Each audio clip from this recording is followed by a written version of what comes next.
Boldness was the title I was given, but I couldn't avoid adding and blindness. It's alliterative, which is always nice. And there's our bold person who doesn't have any eyes, so blindness seems to fit with that graphic. We are going to read a story from Mark that appears in Matthew and Luke, the other synoptic gospels, the other seen together gospels, because they probably borrowed from Mark.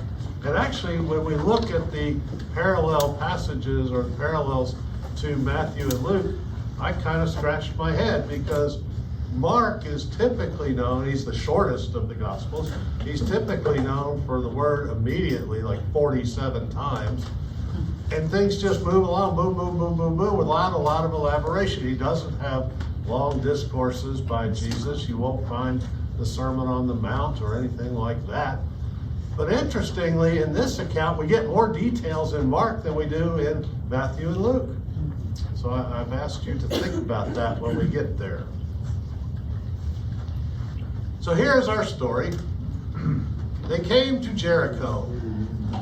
As he and his disciples and a large crowd were leaving Jericho, Bartimaeus, which means Bar, son of Timaeus, a blind beggar, was sitting by the roadside. When he heard that it was Jesus of Nazareth, he began to shout out and say, "Jesus, Son of David, have mercy on me." Many sternly ordered him to be quiet, but he cried out even more loudly, "Son of David, have mercy on me." Jesus stood still and said, "Call him here."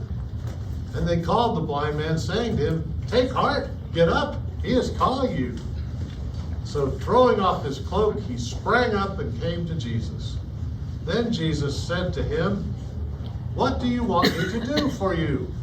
The blind man said to him, "My teacher," Rabboni in the original, "let me see again." Jesus said to him, your faith has made you well." Immediately he regained his sight, there's the immediately, and followed him on the way. All right, that is our story, the Word of God we give thanks for today. And here is where I'm comparing it to the other seen together synoptic gospels. And remembering that we're really pretty sure that Mark came first. In Matthew, there is no mention of the disciples being with Jesus. They probably were, but in Mark, you've got them singled out as being there. There are two blind men, not one. And they are unnamed. There is no Bartimaeus and his buddy. That's just two unnamed blind men. They cry to Lord, not Jesus, for mercy on us. Obviously, there's two of them. There's no account of Jesus saying, "Call him here." There is no statement about from the crowd, "Take heart and get up." You have no account of the blind man or man throwing off his cloak and springing up to Jesus. Those are details we find in Mark. And they say, "Lord, we want our eyes to be opened," as opposed to, "My teacher, let me see again."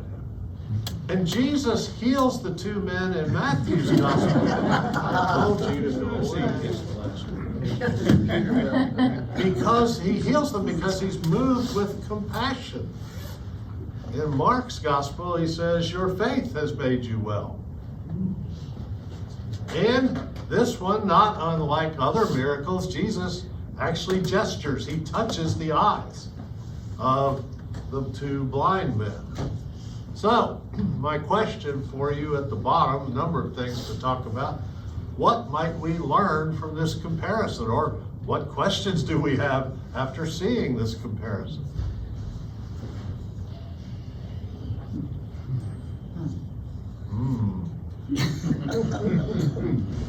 Could it be two different events? It could be, but it's highly unlikely because they take place at the same time, just before the Passion Week. I'll show you the map of where they're coming from Jericho. Yes, Miss Charlene. Like any other two people, they're gonna have different priorities and they're gonna have different audiences. Okay, I think that is a very good way to look at it. And then we ask, well, what seem to be the priorities as between Matthew and Mark, given what Charlene has just said?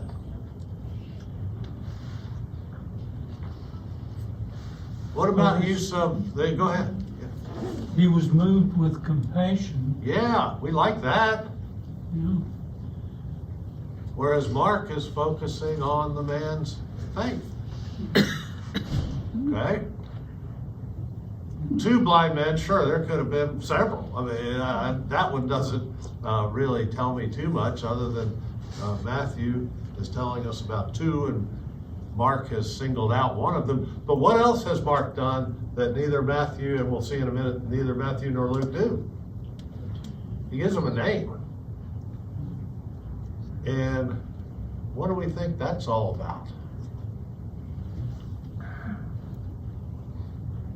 Real person. How did our passage end from Mark? And I'll go back to remind you. What are the last words? And followed him on the way. I think it's very likely that Mark is memorializing and commemorating a man of faith who followed Jesus from there on out. Because where are they on the way to? Jerusalem and the cross. So I think Mark is highlighting a particular individual.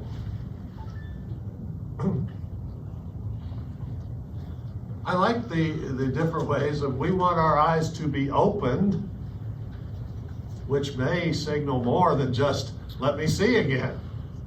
One focuses maybe a little more on healing the blindness. The other is maybe healing spiritual blindness. We want our eyes to be opened. Touching, Jesus has done that. We're going to see in a minute another miracle where he does just that. But in Matthew, that's what he does with the two men. Mark does not tell us that. But at the end of the day, we're talking about people's memory, people's priorities. But I think it is useful to look at the other accounts of the same thing. Because it's highly likely both Matthew and Luke knew Mark's account and didn't include the name of Bartimaeus. Added, said there were two. Not correcting him, but just adding to the story. Luke, this one doesn't really bother me. Jesus is approaching Jericho, not leaving it. The explanation sometimes given for that is there is the old Jericho, conquered by Joshua in the invasion of Canaan, and that was long gone. And there was a new Jericho nearby, a new city. And people say, well, okay, what Luke's talking about is he was leaving the old and coming toward the new, whereas the others were just talking about leaving the old. Again, we have just one blind man. He's not named. The disciples aren't in this picture, and in a minute or two we may be able to see why. Doesn't say they aren't there, they just don't get any press in this clipping. The blind man asks what's going on. He hears the commotion, doesn't know that Jesus is in town. So he asks. And I find this distinction interesting too. Instead of many were telling him to be quiet, those who led the way were telling him to be quiet. The people up front, people who should have known better. Again, we do not have this interchange with the crowd telling him to get up or take heart, get up. We don't have this response of throwing off the cloak and springing up to Jesus. Again, we have the use of Lord, and we mentioned that. Why is that theologically significant? Lord versus my teacher.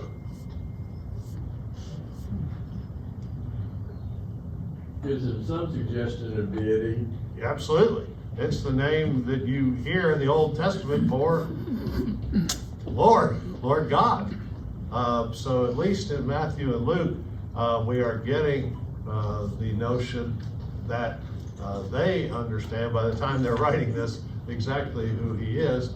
Whether the crowd did or not, I'm not sure. In Luke's account, and this also is, I think, helpful, after regaining his sight, the man began following Jesus, just as in the other accounts. But Luke adds, glorifying God. And when all the people saw it, they gave praise to God. So we have kind of a postscript here of the effect that this miracle working had on people. Questions about this particular comparison, or things that you see that may be instructive? We kind of hit some of them as we went along. Okay. Kaboom! Where are we? Always a good question. Here's a map. You can see up at the top the Sea of Galilee. We're going from Galilee to Jerusalem. And you look at the red line and you go, well, that's kind of a goofy way to go. There were 3 ways to go. The most direct route, you can take an end around that way, or an end around that way, or you can go straight. The clue is on the screen. Why didn't they go straight? Samaria. Yeah, because the only way you go through Jericho is to take avoid the Samaritans route. And it says they're coming out of Jericho. So that's where we are. And they are going to Jerusalem for the Passover, and a reminder for Jesus to the cross. Keep that in the back of your mind. Whatever account we read of his healing the blind man or blind men, he is doing that while he is about to face the greatest distress any of us will ever face. But it doesn't faze him in terms of his care for people who need help.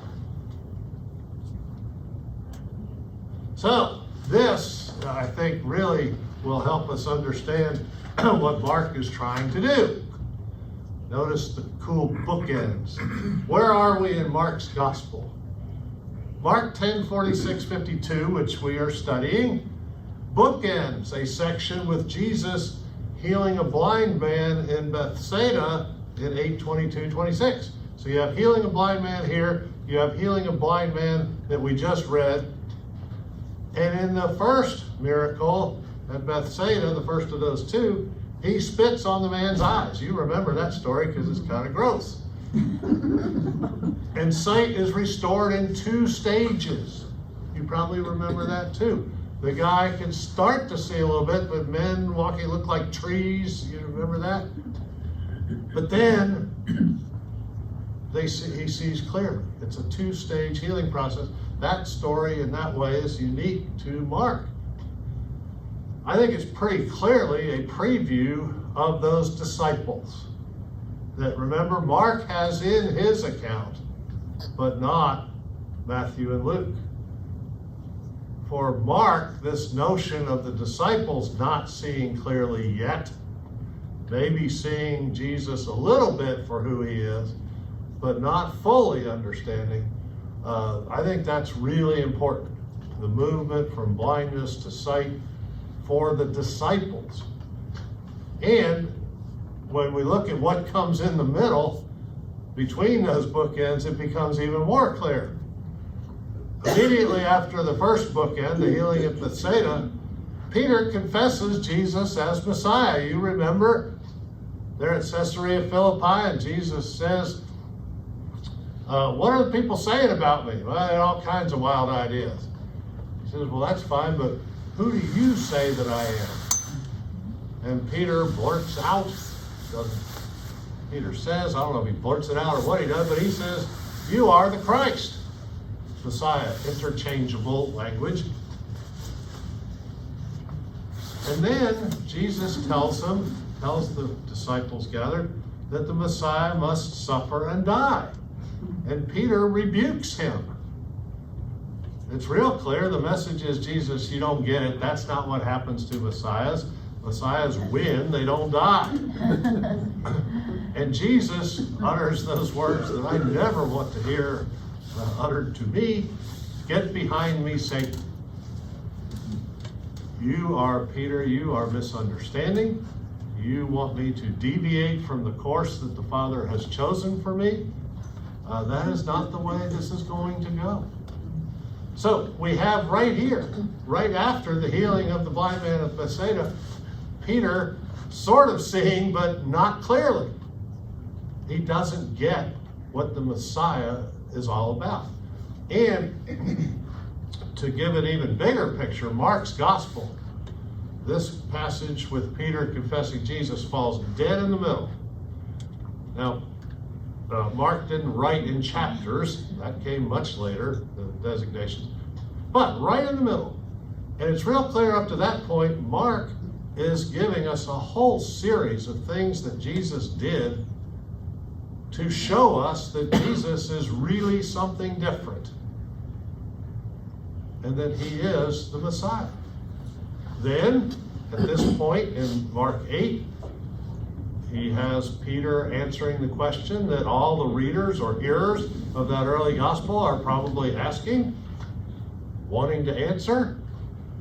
The second half of the book is, what kind of Messiah is Jesus? So Mark spends the first half of his book convincing us that Jesus is the promised Christ, and the second half of the book saying any notion that you had of this being a nationalistic, militaristic leader is wrong. That he will, as Mark says, he came not to serve, but not to be served, but to serve and to give his life as a ransom for many. That is the Messiah that Jesus is. Interestingly, between the two bookends, the two healing of the blind miracles, are the three predictions that Jesus speaks to his disciples about his death and resurrection. How do we know they didn't get it? Well, on that first Easter morning, they were looking to take care of a dead body. They weren't walking to the tomb going, "Oh, let's check it out, see if he rose, just like he said." No. They were looking for a dead body. So they're still blind to his true mission. Even though in the same block between these two stories of blindness and sight being given back, he tells them 3 times about his death and resurrection. And just a reminder, right after this story of blind Bartimaeus, we get the account of the triumphal entry into Jerusalem. Again, that celebration envisions a nationalistic, militaristic Messiah. This, friends, I didn't write it, so I can say it's awesome. You know, we have to keep thinking about the gospel writers organizing what they say in a way that is very intentional. I said, talk about boldness, that is the title of the class, right? Right before the story of blind Bartimaeus, you get one of the boldest enterprises you will read. What is it? James and John have a request. Jesus asked them exactly in the same words as he will ask Bartimaeus. What do you want me to do for you? They don't say, let us see who you truly are. Or they say, oh no, we want to sit one on your right hand and one on your left when you come into your glory. Mighty presumptuous. The other gospel synoptics put these words in their mother's mouth. I guess it was a little too embarrassing. But yeah, talk about bold. What do you want me to do for you? Well, I'm going to sit up there at the most special places with you in glory. Forget about the other 10 guys that have been following around with it. We want this.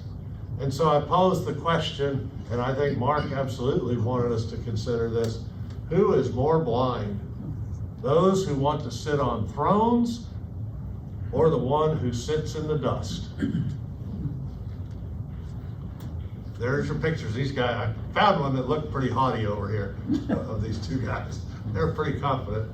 And there's our man springing up out of the dust. All right, as we did last week at about the same time, this is amazing. We have a series of questions and observations that we will take one at a time and that you get to talk about.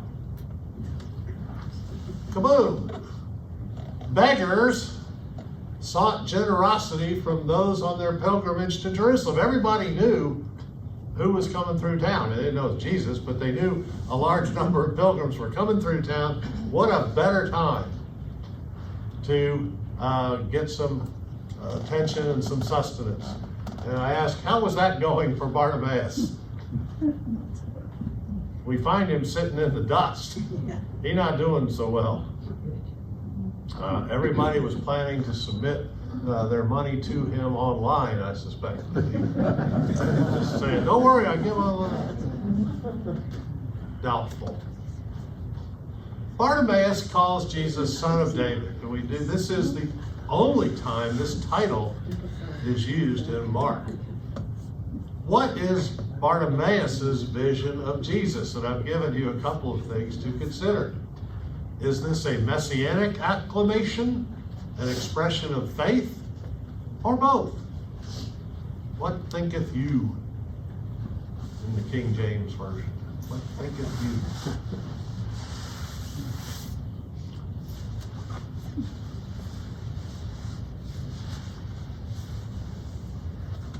Here's an easy one. How do we know that it is at least considered an expression of faith? Jesus says, your faith has made you well. So Jesus sees some level of saving faith in Bartimaeus' actions. I suspect it's because, well, let's go back to the earlier one, and then I'll tell you my suspicion. Chris? Yeah. So,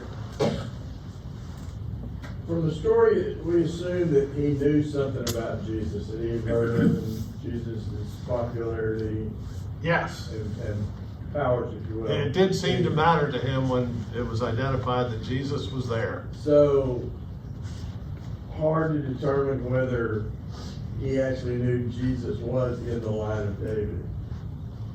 But he might have been educated on the prophets and what they said about the coming Messiah. That would make sense. Well, and then I think that was, and, you know, when he comes into Jerusalem, you know, the next day or next couple of days, that's what everybody else is hollering. So I think that word was out. That this man claimed to be, or others claimed that he was, in the line of David. So that was probably not a mystery. Understanding what it meant was very much a mystery.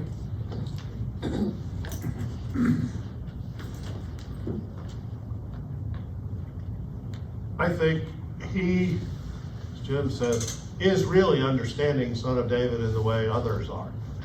That this is the long-awaited king like David who smoked all of our enemies and was just awesome. I do not think he has a picture of this is the man who's on his way to the cross. But what is the faith that he expresses? It is saying Son of David, getting him partially there, but what is the, at least from the story, what's the key expression of his faith? That Jesus can heal him. Right? What do you want? If I walked up to the guy and said, what do you want? He'd say, you know, some money or some food. But when Jesus says, what do you want? He says, I want to see again. So to me, that is the greatest expression of faith that we get from Bartimaeus. What are some things he shows us? What can we learn about boldness and faith from Bartimaeus? You don't get what you don't ask for. Perfect. That is certainly one. Was he ready? He knew just what he wanted. Absolutely. What else? Jim, Jim, I need another popular expression from you. You don't get it if you don't ask for it. And Prompt me. yeah, well, he who hesitates is lost. Yeah. Okay? Yeah. We get that is what Mark is really, you know, he's the one telling us that the guy sprang up, threw off his cloak, went right to Jesus. What else? Yeah, you don't get unless you ask. He who hesitates is lost, Charlie. Well, God must have been with Bartimaeus, and this is part of God's larger story, right? That you've got thousands of people or hundreds of people walking on this road. It's dusty. All the beggars are there because that's where the money is. And the people at the front of the line are telling all the beggars to shut up. And so how did he know Jesus was there? How did Jesus know he was there? Good. In which one was it? Hold it, no problem. In Luke's account, he asks. He hears a lot of commotion, which would be more than just the pilgrims are coming to town. In Mark's gospel, we don't get that. He heard that it was Jesus of Nazareth. So yeah, the word was out that Jesus was in the group. All right, so he shows us sheer persistence. He had to overcome the crowd. They kept telling him to shut up. What else? I'm trying to anticipate your answers, knowing you're smart. An immediate and eager response. He cast off his cloak, sprang up. He who hesitates is lost. Okay? He may not get another chance. And I think he knows that. And back to Jim's first comment, intentionality. He knew exactly what he wanted and he asked for it. It wasn't, well, Jesus, help me out here. It was, Jesus, I want my sight back. And faith. And I love this line. I am a William Barclay fan. How many of you have read or are reading his whole series of New Testament commentaries? They serve as great devotionals as well as instruction. He lived in the early part of the 20th century. And I love this line. Faith, and as we mentioned, it was probably in the wrong kind of Messiah, but Barclay writes, faith made up 100-fold for the inadequacy of his theology. He may not have gotten Messiah right, but he knew this man could do something for him. You'll find the little paperbacks, Barclay. Find a gospel you like or a New Testament letter. Check him out. It's great because it reprints the passage and then his thoughts on it, so you can do it every day. How does Bartimaeus respond to the miracle he has experienced? In what ways has he been healed?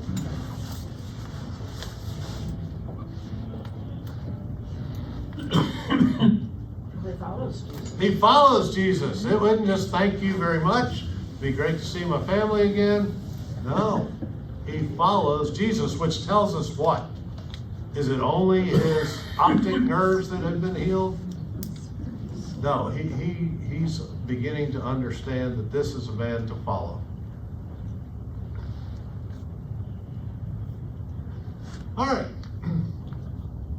I always like to do this. Any Bible story is about us and it's about God. We always read it and go, what's this tell us about God or Jesus? Well, it's also, what does it tell us about us? And I put us in the many. Okay? Because the next one, we may or may not be blind Bartimaeus. The next one that's going to pop up on the screen is what does it tell us about Jesus? We are definitely not that. So, I think most of us fall in the many. Boom. Who do we think makes up this crowd?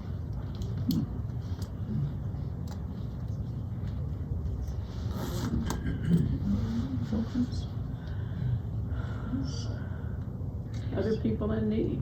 There are certainly other people in need. I think Matthew's gospel helps us with that there were at least two blind guys. But the crowd that's telling them to shut up. I mean, there were also pilgrims. You have the pilgrims. You have people who live there. What about Pharisees? They always seem to be around. Yeah, I don't know that they made the backwards trip, the northern trip from Jerusalem. We don't get any report of the Pharisees. And my answer to that, Keith, is I don't know, but Mark is clear. That's not who he's worried about in this story. Yeah, but that's good. They always seem to be lurking or somebody working for them. But no, that's not. When there's a crowd, other people come around to find out what's happening. Yeah, just hangers on. What's the deal? And the disciples, even though it doesn't say. Well, yeah, I think we get that obviously from the others. That's not, that, or at least from, we don't get that from the others, we get it from Mark. For Mark, the disciples matter, because they're the ones not fully seeing yet. So yeah, they're there. Yep, lots of different constituencies And in the maybe crowd. some of the crowd had seen previous miracles. All right, and they were following along. Yep, he's been up in Galilee. Absolutely. There were people who were starting to follow, yeah. I'm just thinking in modern terms, Jesus was a celebrity. People always come out to look at a celebrity. You bet. Maybe get an autograph and a selfie. But no, that's right. Because clearly the fact that it was Jesus had circulated and was getting people interested. Why do many rebuke Bartimaeus?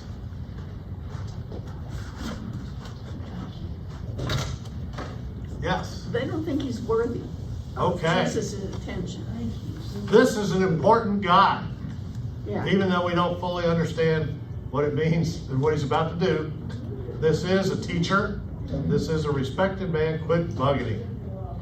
I think that's right on. They obviously have not paid a whole lot of attention to Bartimaeus themselves. That may be convicting to them. And it's going to be in a minute. You'll see. Does the attitude of the crowd change, and why? This is huge. Because Jesus gave him attention. Said, call him up here. Oops. Maybe we shouldn't have been so rude. In fact, then they encourage him. Instead of shut up, it's get up. Because Jesus paid attention to him. Always a good lesson. Pay attention to the people Jesus pays attention to.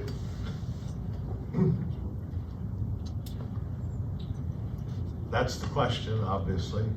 Are we in the crowd? And the question I didn't write is when babies are crying in church and we tell them to shut up. Is that the same thing? Are we in the crowd? Do we think that we're in the right place with God and someone else is not worthy?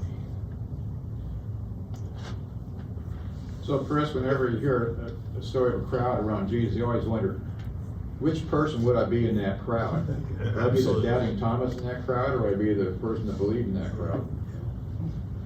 No question about it. And of course, the crowd that's really going to start forming is the crowd that welcomes him into Jerusalem and the crowd that screams, crucify him. Those are the next two crowd scenes. Are you saying those are two different crowds or the same people? I believe they are many of the same people. Right. I was reading Mr. Barclay this morning, finishing Mark's gospel. He thinks they were different people because he says, what could possibly cause people who are shouting shouts of acclamation on Palm Sunday and yelling, crucify him? But isn't that exactly what we learned about God's economy, that exact thing can happen in a matter of 6 or 7 days? Absolutely. No, I am a fickle fan. I believe that's what's being reported. And I can't remember which of the Gospels talks about a large enough crowd that clearly there had to have been some overlap. Not the identical group. Could Yeah. this be part of the who our neighbor is? The same parable that Jesus repeated about taking care of the neighbor that was, that was hurt. Well, I think that was, I'm sure he wished that somebody had taken care of Bartimaeus, although I don't think he expected any of them could heal his sight. He probably hoped they had fed him and given him some money, but I don't think he was going, why didn't you heal this guy's blindness? probably not gonna happen. But yeah, Keith, you're absolutely right. You know, are we in the crowd? Are we yelling Hosanna, or are we yelling crucify him, or are we yelling both? And that's exactly right. When you read these stories, we can put ourselves in the place of any number of the characters. In our men's group that Phil's part of, we're reading Henry Nouwen's The Return of the Prodigal Son. Do I have any fans? Oh, please read that. It's a little book. He is fascinated by Rembrandt's painting hanging in the Hermitage in St. Petersburg of the return of the prodigal son. And luckily for him, he knows somebody who knows somebody, and he actually gets to sit in front of it and study it. I've been twice and I've gotten pushed by crowds to move through quickly. But he gets to sit and study it. And he writes how he sees himself as the younger son, he sees himself as the elder son, and he sees himself as the father, or at least as seeking to become the father. It's a beautiful little book. Okay, so I decided to put somebody else's thoughts in here. The crowd's negative reaction to the blind man's cries for help raises the issue of our compassion for those in need, the neighbor issue. The community may want to silence embarrassing cries that serve to accentuate the helplessness of those whom they have failed to help. Cries of desperation make most people uncomfortable, particularly when they come from our midst. And that's not some guy on a mountain in Tibet that hadn't heard of Jesus, which is always the one people ask. No, it's the guy next door who needs help. So that was a nice, the NIV application commentary series. Andy Dearman, our friend, was the Old Testament editor, but obviously we're in the New. But it's a great series too. It takes each chunk of scripture and gives you a couple of pages on the original meaning, a couple of pages on bridging context. How can we move from what was written for people 2,000 years ago to our present time? And then finally, contemporary application. After we made the move, and this comes in the contemporary application part. All right, time to talk about Jesus. Yay.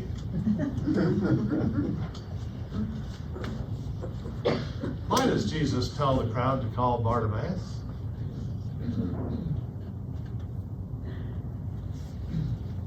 Well, one, Jesus probably couldn't see him because he was sitting down.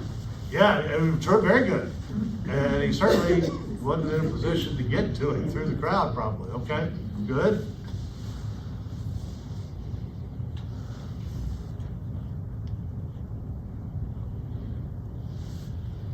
He wants to do what he is about to do for him.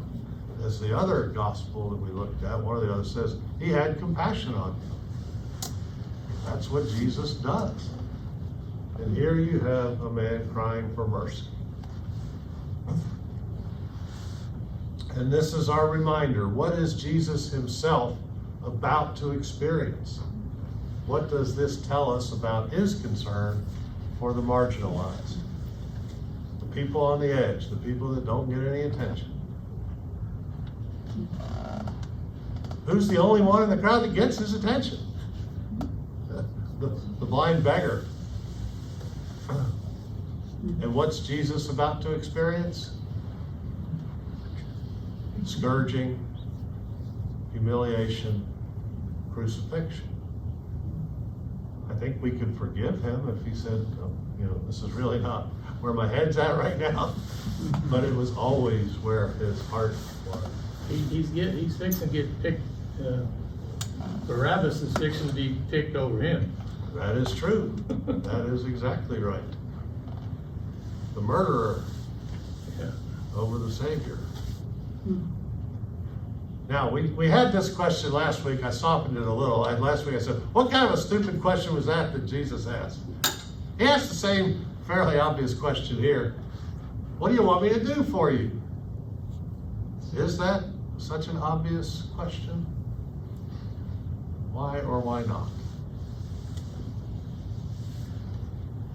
I think that, when you're asking an open-ended question like this, it opens up your spirit to what you're really trying to accomplish. I think, Mark is capturing this story from the eyes that he sees, the disciple faith. Luke probably is looking at it from the healing perspective, Matthew something different.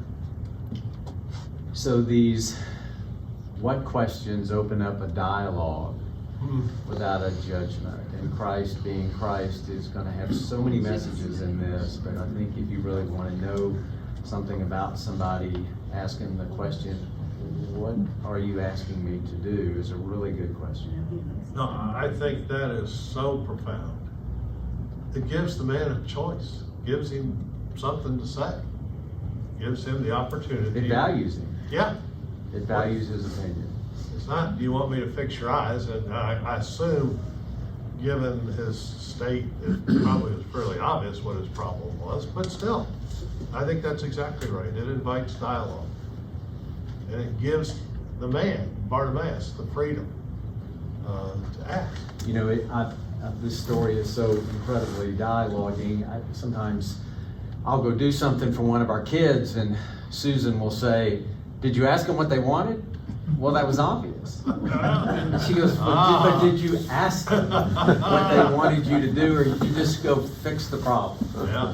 And so I think the perspective is really important. So asking a person who's struggling, "What can I do for you?" is really neutralizing the commitment of faith through the ultimate faith giver. I think that's a wonderful lesson.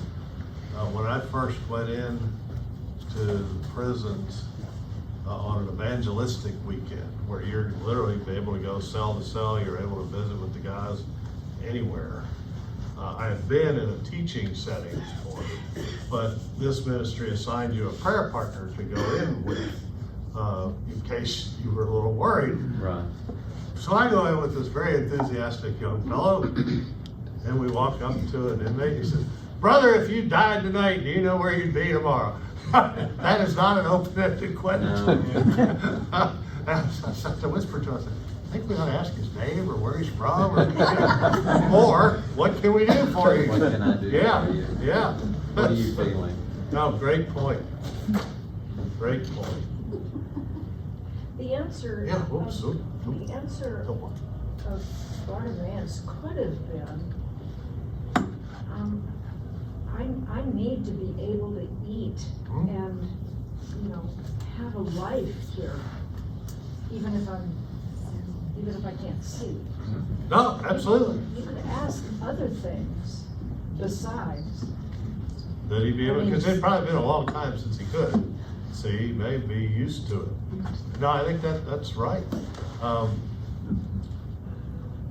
that gets us back to, he knew exactly what he wanted. Yeah. Which you don't find out if you don't ask. I think there's a point here which is probably derivative of what's been said, but basically this is Jesus opening up a conversation with this individual on a human level. I could paraphrase what he's saying there is, "How can I help you?" Instead of just saying, "You're healed." Yeah. Which immediately says, "I'm the divine, you're just a lowly person." But it's, what can I, and I'm kind of for a time, once upon a time, I did some of the meal runs with Meals on Wheels. Not Meals on Wheels. Yeah, the other one. And something that occurred to me is that, the people you're dealing with, the homeless, their lives are circumscribed in every direction. They have so few options, choices. And I thought, we've got two kinds of sandwiches, and maybe some different. I can offer them not here's a sandwich, but offer them a choice, even if it's a tiny little choice. Give them a little bit of agency to have a preference and have that preference honored. And I think that's exactly what people have been saying. Put it well. Give him some agency. Bartimaeus, I'm putting this in your hands. And things turn out well. I remember this same ministry, the mill glass behind the walls, ministry, many years ago, Texas Monthly wanted to do an article about it. I'm going, oh my gosh. And I was there on that weekend, I'm going, wonder how Texas Monthly is going to handle this. And one of our celebrity evangelists, a guy named Jack Murphy, the Surf Murphy, who had been a surfing champion and had also stolen the Star of India, sapphire, and other rare gems from the Museum of Natural History in New York. Very interesting guy. Also committed multiple murders, was on death row in Florida when the death penalty there was declared unconstitutional. He eventually was paroled. And he became a prison evangelist, and a very, very effective one. And so I'm reading the Texas Monthly article, and it says, you know, Jack Murphy, and it gave a little background, went around and he patted a guy on the back and says, how are you doing? Comma, as if he really meant it. I thought that was telling. The reporter understood that Murph really did want to know how the guy was doing. He wasn't just, hey, how are you? And he said, how are you doing? Comma, as if he really meant it. So I'm trying to remember that too. Starting a dialogue. If it's just, hey buddy, how's it going? You're not going to get all the discussion. So, this is our same commentator. What do you want me to do for you is the most important question God ever asks us, and the one to which we most frequently give the wrong answer. We ask for all the wrong things in life. Maybe a little extreme, but we get it, don't we?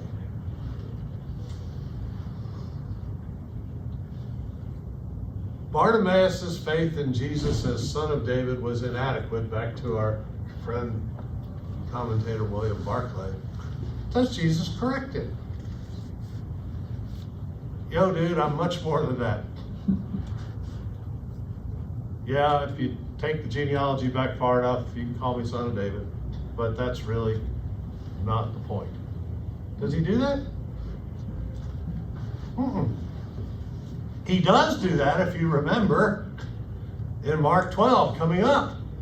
He corrects the scribes on this very point. Why do you call me Son of David? Didn't David write this Psalm 110, a messianic psalm that says, my Lord said to my Lord? Well, if he's his son, he's not going to be calling him his Lord. He does engage in that theological dialogue with people who think they know better, but not with a man who simply needs to be healed.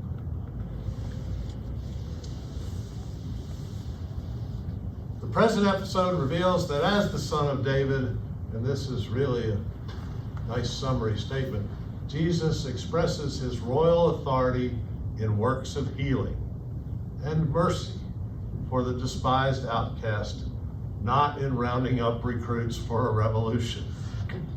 That is how Jesus will be king.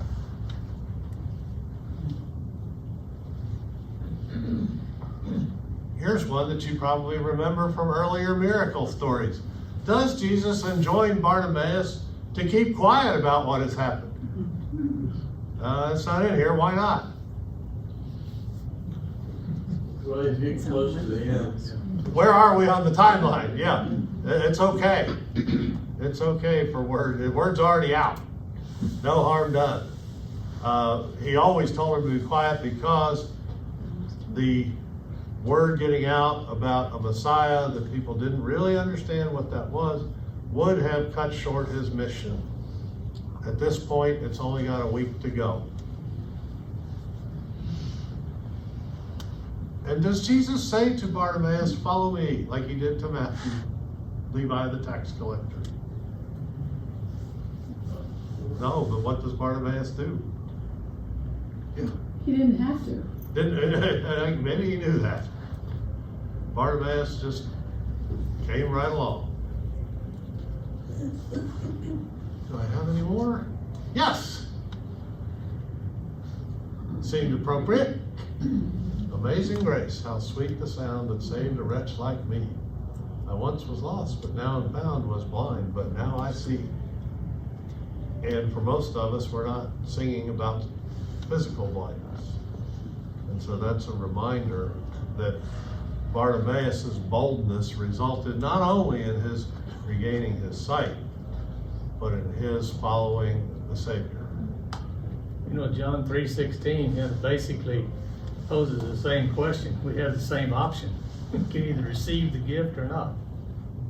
True indeed.